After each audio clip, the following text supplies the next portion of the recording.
ये अभी ये ट्रेड डील में अभी हमें देखना ही है कि अभी एडमिनिस्ट्रेटिवली एग्जेक्टिव के लेवल पे ट्रेड डील तय होगी यूरोपीय यूनियन और भारत के दरमियान। ये जो डील है, नो डाउट अबाउट दैट कि बहुत बड़ी डील है, बहुत अहम है। ये जो ट्रेड डील हुई है यूरोपियन, बिकॉज यूरोप वेस्ट को रिप्रेजेंट करता है, तो ये जो वेस्ट और इंडिया मिले हैं, it's a very pleasant site. और चाइना के लिए भी ये एक बहुत बड़ा मैसेज है कि we can sign FTA.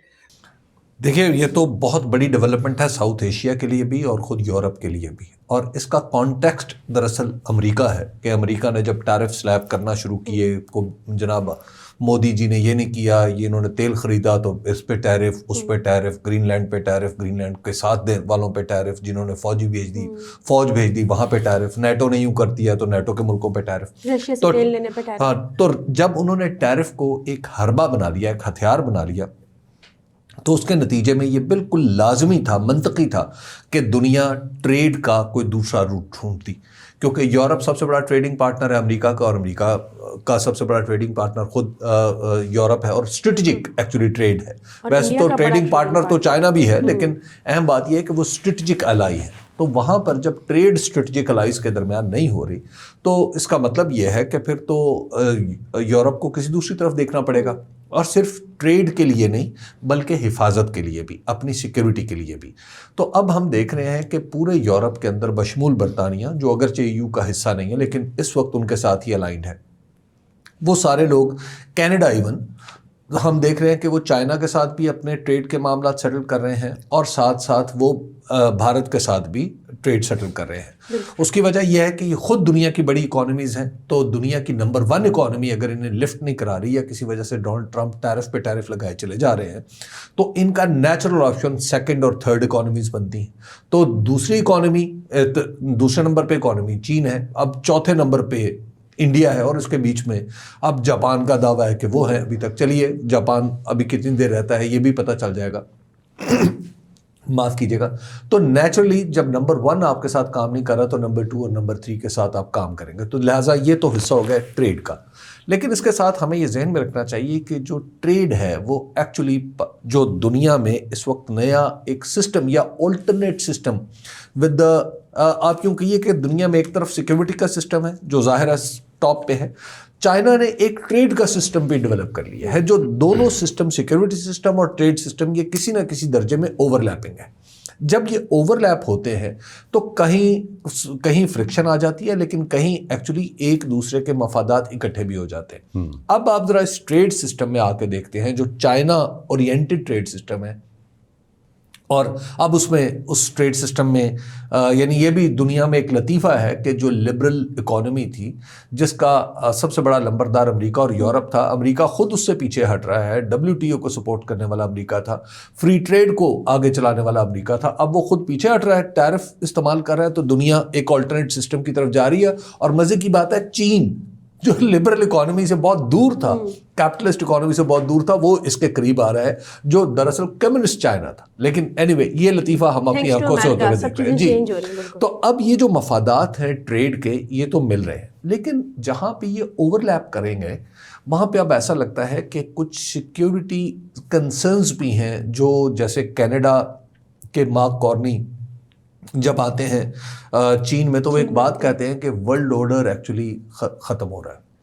Europe से आवाज़ें आ रही हैं कि जनाब वर्ल्ड ऑर्डर तो नहीं चल रहा, रूल बेस्ड वर्ल्ड ऑर्डर जी, रूल बेस्ड वर्ल्ड ऑर्डर नहीं चल रहा। इसी तरह केयर स्टार्मर, इसके ऊपर बरतानिया के वज़ीर आज़म भी चाइना जा रहे हैं, और वो भी आते जाते इस तरह की बातें करते हैं। फ्लैटरी के अंदर चेंज आया है जी बिल्कुल। इस इंडिया अब क्लियर कट, जो पहले कह रहा था कि जनाब डोनाल्ड ट्रंप साहब हमारे फ्रेंड हैं, मोदी जी अब परेशान है कि ये वर्ल्ड ऑर्डर में उनकी पोजीशन क्या है।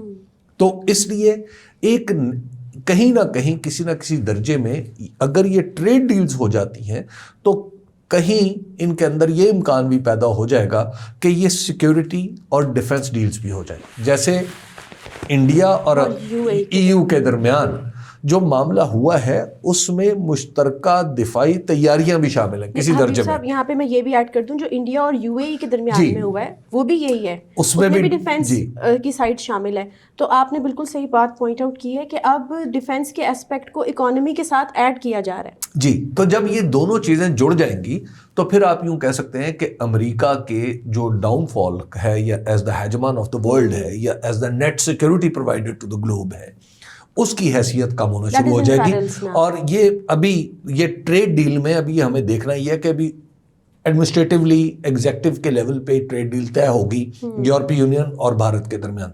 लेकिन इससे पहले यूरोपीय यूनियन और मडोरस कंट्रीज के दरमियान भी आपको पता है लैटिन अमेरिका के ममालिक के साथ एक डील हुई थी, लेकिन जब उसकी रेटिफिकेशन का टाइम आया तो उसको 1 साल आगे कर दिया गया और रेटिफाई नहीं हो सकी। और जो मार्कोसर के साथ हुई जी वो भी है। अच्छा, अब इसी तरह उसके बाद अब आप आ जाए इंडिया के साथ। तो इंडिया के साथ भी जो डील है it is subject to the rectification by the European unions parliament. इस डील की जो निटी ग्रिटी है वो तो कोई ट्रेड एक्सपर्ट्स बताएगा कि क्या फायदा होगा, और अगर एक्सपर्ट्स जो अपनी फील्ड के हैं वो उसको मदर ऑफ ऑल डील कह रहे हैं तो आप इसकी सिग्निफिकेंस समझ सकती हैं।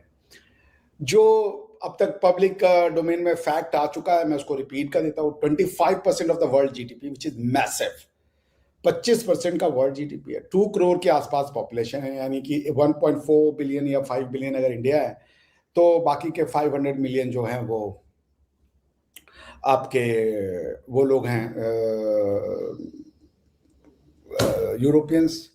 तो इसका सिग्निफिकेंस बहुत है। लेकिन मेरे हिसाब से इसका जो सबसे बड़ा सिग्निफिकेंस है ना, it resumes the or rather restoration of world order। फिर से वो जो रूल बेस्ड वर्ल्ड ऑर्डर है, जो फिर से ये कि भाई ग्लोबलाइजेशन की तरफ जब विश्व जा चुका था तो उसको वापस से प्रोटेक्शनिज्म की तरफ लाना ये कहीं से भी उचित नहीं था, जो कि ट्रम्प साहब की पॉलिसी थी। उसको नजर में रखते हुए जो उन्होंने डिसरप्शंस कॉज किए हैं इस पूरे के पूरे ट्रेड डील में या इस पूरे के पूरे अपने 1 साल के राष्ट्रपति के काल में, उन्होंने लिटरली वर्ल्ड वॉर के प्री वर्ल्ड वॉर 2 एरा की याद दिलाती कि कैसे इंपीरियलिज्म काम करता था। वो किसी को रिस्पेक्ट देने को तैयार नहीं, चाहे वो इंटरनेशनल रूल हो चाहे वो इंटरनेशनल इंस्टीट्यूशंस हो। दोनों के प्रति उनकी जो अंडरस्टैंडिंग है या दोनों के प्रति जो उनका सम्मान है विच इज वो बहुत निगेटिव है, वो उसको पसंद ही नहीं करते हैं। इसको देखते हुए ये जो ट्रेड डील हुई है यूरोपियन, बिकॉज यूरोप वेस्ट को रिप्रेजेंट करता है, तो ये जो वेस्ट और इंडिया मिले हैं it's a very pleasant site. और चाइना के लिए भी ये एक बहुत बड़ा मैसेज है कि we can sign FTA with the big countries. अगर आप एफटीए छोटी छोटी कंट्रीज से साइन करते हैं विच इज वेलकमिंग, कोई कंपटीशन नहीं है। बट आप इसको समझ लीजिए कि ईयू चाइना डील को उन्होंने मदर ऑफ ऑल ट्रेड नहीं कहा, मदर ऑफ ऑल डील नहीं कहा, बल्कि भारत और इंडिया की डील को जो है, अरे भारत और ईयू की डील को उन्होंने जो है मदर ऑफ ऑल डील्स कहा है। That's a lot of significance. तो मैं आपसे बस यही कहना चाहूंगा कि ये दोनों तरफ ने बहुत सोच समझ के 16-17 साल लगे हैं अगर मैं गलत नहीं हूं तो इस ट्रेड डील को फाइनल होने में। और ये ट्रम्प साहब के लिए एक सबक है कि अगर वो विश्व को एक कोने में डालेंगे तो विश्व एक जगह आ जाएगा, सारे लोग एक जगह इकट्ठे हो जाएंगे, क्योंकि उनकी जो है कि सबके ऊपर टैरिफ ठोक दो। उनके टैरिफ ठोकने की पॉलिसी की यानी इम्पोजिशन ऑफ टैरिफ के अगेंस्ट में एक टैरिफ फ्री पॉलिसी आई है, because this is an FTA, free trade agreement है। So lower tariff, lowest tariff या नो टैरिफ के तरफ हम चले गए हैं, which is a very welcoming sight. तो ये मेरे ख्याल से वापस से विश्व को ये याद दिलाता है कि विश्व में सब कुछ जो है वो बेईमानी से नहीं चलता, विश्व में सब कुछ जो है वो दादागिरी से नहीं चलता, और अगर आप बुली करेंगे तो विश्व एक तरफ आपके अगेंस्ट में हो जाएगा। So this is how I see it. बाकी और क्या निटी-ग्रिटीज है, इंडिया ने कैसे इसको नेगोशिएट किया है, कौन कौन से एरियाज हैं या सेक्टर्स हैं जो खोले गए हैं, वो डील को जो पढ़ेगा वो वही बता पाएगा। इंडिया की रिजर्वेशन हमेशा से एग्रीकल्चर और डेयरी सेक्टर में रही है। मतलब हमारा ये कहना है कि हम वेस्ट के दूध दही मार्केट नहीं दे सकते, क्योंकि आप भी देखी होंगी पाकिस्तान में आपकी जो दूध दही एक गली के नुक्कड़ में किसी की दुकान होती है, वो दूध भी बेच रहे होते हैं, दही भी बेच रहे होते हैं, उनके अपने जो होते हैं वो होते हैं क्या नाम है गाय पशु 4-5 होते हैं, उससे उनका जीवन यापन चलता है। और आपके घरों में भी अब आजकल तो मुझे नहीं पता, शायद पैकेट का दूध हो गया दुनिया भर में, मगर जब मैंने for a considerable period of time, even जब मेरी भतीजियां छोटी थी तो मैं घर में देखता था कि एक दूध वाला आता था दूध लेकर के देने के लिए, वो बकायदा। तो ये एक रोजी रोटी है, it's not just a market. तो अगर इसमें आप ले आएंगे नेस्ले जैसी बड़ी प्रोडक्ट्स को या बड़ी कंपनियां को, तो वो इनको खरीद करके वो क्या करेंगे, एक जगह सब इकट्ठा कर देंगे, जिससे है कि ये जो छोटा रोजगार है वो खत्म हो जाएगा। तो या तो ये किया जा सकता है कि भाई अमूल जैसा कोऑपरेटिव सोसाइटी बने, लेकिन जो दिक्कत ये होगी कि फॉरेन कंपनीज आएंगी, वो तो जितना प्रॉफिट होगा वो बाहर ले जाएंगी, तो वो लोकल जो जॉब क्रिएशन भी नहीं होगा। इसलिए ये जो है एग्रीकल्चर और डेयरी, ये हमारे लिए बहुत जिसे कह लीजिए बहुत सेंसिटिव मुद्दा है, क्योंकि इस पे इंडिया का 25% 30% of the world of the market जो है वो जॉब क्रिएट करता है, और भी चीजें हैं, लोगों का अपना पर्सनल अटैचमेंट होता है। तो उसको देखते हुए आई गेस दोनों पार्टीज ने कुछ ना कुछ छोड़ा है। It's a win win deal for both of them. ये जो डील है, नो डाउट अबाउट दैट कि बहुत बड़ी डील है, बहुत अहम है। दुनिया का, जैसे डॉक्टर साहब ने बताया, 25% जीडीपी, यानी टोटल जीडीपी का 25% इन दो कंट्रीज, यानी यूरोप यूनियन वर्सेस इंडिया।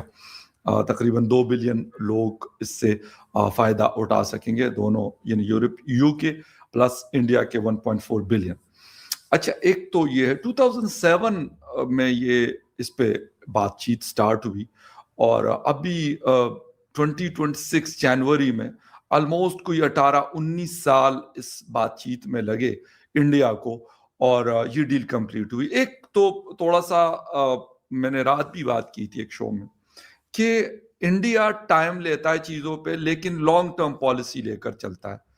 उसके मुकाबले में हम जो पाकिस्तान है खास तौर पे, तो हम बहुत शॉर्ट टर्म पॉलिसीज लेकर चलते हैं, बहुत शॉर्ट टर्म होती है। यानी अगर शहबाज शरीफ प्राइम मिनिस्टर है, तो अगर उनकी 2 साल है या 1 साल है, उसमें कुछ जो छोटा मोटा हो सकता है फॉरेन पॉलिसी के हवाले से, तो उसी को लेकर वो कहेंगे क्या बात है, ये मेरी सबसे बड़ी कामयाबी। यानी 2007 और 2026, यानी उस वक्त मोदी साहब की हुकूमत भी नहीं थी, उस वक्त सिलसिला स्टार्ट हुआ है। 2012 में गालिबन नरेंद्र मोदी साहब पहली दफा प्राइम मिनिस्टर बन गए थे इंडिया के। अब उस वक्त से सिलसिला शुरू हुआ, कितनी हुकूमतें आई, 3rd टर्म तो मोदी साहब की है। मतलब एक मुस्तकिल मिजाजी की एक एग्जाम्पल है हम सबके सामने। मतलब एज ए पाकिस्तानी में इस पे अपना आर्गुमेंट्स दे रहा हूं। एक बात ये हो गई। दूसरी चीज ये हो गई कि इस वक्त दोनों तरफ, ईयू भी एंड इंडिया भी, मैं कहूंगा कि अमेरिका या खासतौर पर डोनाल्ड ट्रंप की अगर मैं बात करूं, इस वक्त पूरी दुनिया को वो सता रहे हैं। मैं सिर्फ इन दो के नाम, लेकिन इन दो को ज्यादा टारगेट किया है। ग्रीनलैंड, यूक्रेन, पता नहीं क्या क्या बातें, अब नेटो को हवाले से बातें हो रही हैं। दूसरी तरफ इंडिया के ऊपर जो डबल टैरिफ आपने लगाया हुआ है, ये ज्यादती है। मतलब क्यों, किस वजह से? सिर्फ इस वजह से कि जी आप वहां से रशिया से ऑयल खरीद रहे हो। दूसरी बात यह है कि आप हमारी इस हाँ में हाँ नहीं मिला रहे हैं कि जी आपके और पाकिस्तान के दरमियान मैं मीडिएटर था, मैंने सीजफायर करो। ये 2 मेन चीजें। इसके अलावा इंडिया और अमेरिका के दरमियान कोई तीसरी चीज कम से कम मेरी नॉलेज में नहीं है कि कोई, अगर हो तो डॉक्टर साहब बता सकते हैं या हमारे व्यूअर्स यहाँ पे उसको लिख सकते हैं। यानी इन 2 चीजों के ऊपर आप एक इतने बड़े पार्टनर को खोने के लिए तैयार हैं। मतलब सोचने वाली बात है। मुझे तो नहीं समझ आ रही कि डोनाल्ड ट्रंप साहब कौन सी पॉलिसी लेकर चलना चाहते हैं दुनिया। इससे पहले भी बहुत सारे प्रेसिडेंट गुजरे हैं अमेरिका, 200-250 साल हुए हैं उसको बने हुए। तो मतलब ये वाली चीज तो गालिबन किसी ने भी नहीं लेकर चला होगा या चली होगी कि इस तरह का सिस्टम देखा हो हमने, या उसकी हिस्ट्री में कोई इस तरह की चीज मौजूद। कार इंडिया और यूरोपियन देशों के बीच डील हो ही गई, और ट्रंप इसमें बाल बाका भी नहीं कर पाए। जहां ट्रंप आए दिन इंडिया को धमकी दे रहे थे कि तुम अगर यूएस से डील करोगे तो तुम पर टैरिफ बढ़ा दी जाएगी, अगर रसिया से तेल खरीदोगे तो तुम पर टैरिफ बढ़ा दी जाएगी। लेकिन ट्रंप की इन बातों से मोदी जी डरे नहीं और अपने हर कदम को बहुत मजबूती से रखा, और आखिरकार उन्होंने इंडिया और यूरोपियन देशों के बीच जो डील होनी थी वो हो चुकी। ये तभी मुमकिन है जब हमारे इंडिया में प्रधानमंत्री नरेंद्र मोदी हैं। अगर कोई और सरकार होती है तो शायद ये डील हो भी नहीं सकती, और वो ट्रंप के जात के तलवे चाटने लगते कि हाँ ट्रंप तुम जो भी कहोगे हम वही करेंगे। हालांकि ट्रंप इन दिनों जो इसे बौखलाया हुआ है वो पूरी वर्ल्ड में एक हिसाब से देखा जाए तो सारे वर्ल्ड के लोगों को परेशान कर रखा है। पहले यही ईयू लोग उसके कहने पे चलते थे और अब उसके खिलाफ हो चुके हैं, क्योंकि ग्रीनलैंड का जो मसला है उसी को लेकर यूरोपियन देशों और यूएसए में काफी तनाव है।